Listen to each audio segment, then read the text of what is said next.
आनंद एक कॉलेज में छात्र था। उसने एक डीलर के शोरूम में एक सुंदर स्पोर्ट कार देखी थी और वो लंबे समय से अपने लिए एक ऐसी ही कार चाहता था। आनंद जानता था कि उसकी माता पिता इसे खरीदने के लिए सक्षम हैं, इसीलिए उसने उन्हें बताया कि उसे ये कार अपने ग्रेजुएशन कंप्लीट होने पर गिफ्ट के रूप में दें। देखते ही देखते वो दिन भी आ गया और पिता ने जेम्स को अपने निजी कार्यालय में बुलाया। उन्होंने उससे कहा कि मुझे तुम्हारे जैसे अच्छे बेटे पर बहुत गर्व है। उन्होंने उसे बताया कि वह उससे कितना प्यार करता है और उसे एक प्यारा रैपर से लिपटा हुआ उपहार दिया।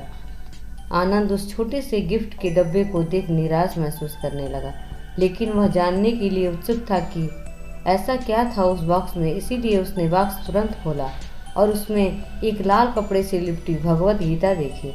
आप इतने अमीर हैं और आप मुझे केवल एक गीता दे रहे हैं।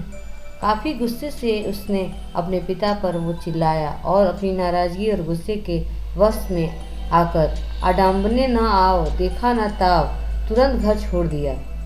काफ़ी साल बीत गए। आनंद अब एक सफल व्यक्ति बन गया था। वह अपने जीवन में खुश था। उसकी शादी हो चुकी थी और उसके 2 बच्चे थे। उनका परिवार एक सुंदर घर में रहता था, लेकिन उसके पिता के साथ टूटे रिश्ते के कारण उसकी आत्मा अभी भी आहत थी। आनंद अपने पिता का घर छोड़ने के बाद कभी उनसे नहीं मिला था। आनंद को उस दिन के बाद अपने पिता को ना मिलने का पछतावा हमेशा रहने वाला था, क्योंकि एक दिन एक पत्र मिला।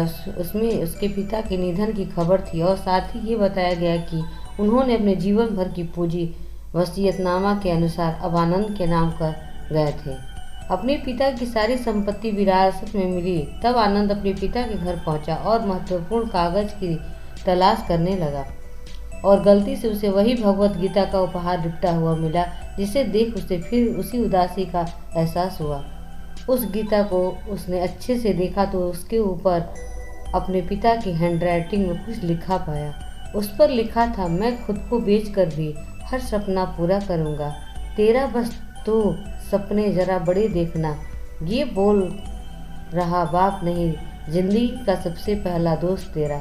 ये कविता पढ़ी थी कि अचानक उस किताब से एक चाबी गिरी, जिसके ऊपर लगे टैग पर उसके ग्रेजुएशन होने की तारीख के साथ कंग्रेचुलेशन और आई लव यू लिखा हुआ था। आनंद के सर के ऊपर से उसके पिता का साया तो पहले ही उड़ चुका था और आज उसकी जिंदगी की सबसे बड़ी गलती के बारे में जानकर उसके पैरों के नीचे से जमीन भी खिसक गई। इस दिन आनंद की आंखें और रूह दोनों पछतावे के आंसू रोई। अगर कहानी पसंद आई हो तो प्लीज़ लाइक एंड सब्सक्राइब जरूर करें। धन्यवाद।